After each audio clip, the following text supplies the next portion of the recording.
Nearly a year later, Mozilla is still promoting OneRep. So this requires some context. Last year, Mozilla announced a data removal service that was powered by a new service called OneRep. OneRep's founder, Dmitry Shelest, has ties to people searching services themselves, including Nuber, which sells background reports on people. In other words, he was selling a solution to a problem he was a part of. Now, for the record, there was nothing that actually came to light that called into question the efficacy of OneRep because of this one story.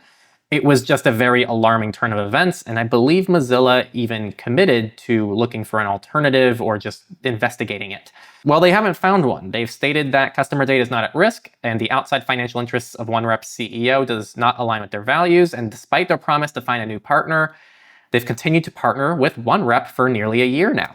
So I think especially now in light of the Consumer Reports research that's come out, Mozilla has a lot of tools available to them to be able to see who's offering good and not so good services, and I'm sure many of the services wouldn't mind a collaboration with Mozilla. So I really wonder why they chose not to. In fairness to the situation, again, there hasn't been any direct link, between, it's not as good of a service because of the CEO's background. And I think it's also important to reference things like DuckDuckGo, who their CEO also had a background in the competing market. And I think it's valid for people who are in the competing market to go, oh man, maybe we're the bad guys. Let me actually work towards the solution now. And they have the inside knowledge to be able to build a better solution. So I hear those arguments, but I do think that Mozilla not clearing this up after committing to clear it up is always interesting. Just a quick counter to what you said there. The difference is Gabriel Weinberg, I think, DuckDuckGo, he left the old industry and went, let me go make something else that's counter to this.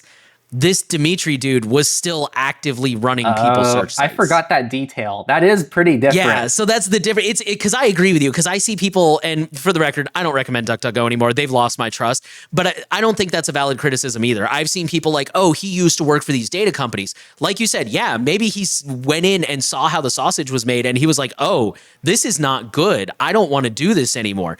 People can see how things go from the inside and go, screw this, I'm out. He didn't do that. He went, I just injected you with poison. How much you gonna pay me for the antidote?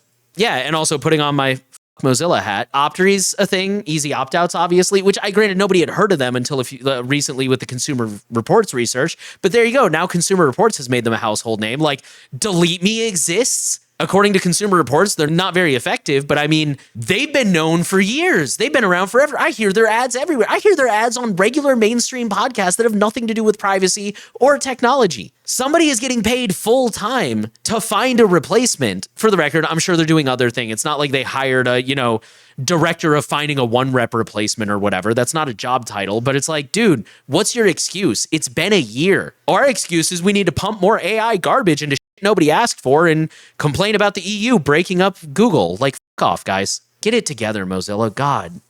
You just watched a clip from our main podcast surveillance report, where we talk about privacy and security news every single week to keep you all updated on the newest threats and how to prevent them from happening to you. If you want to learn more and stay updated, check it out here on the screen or in the description.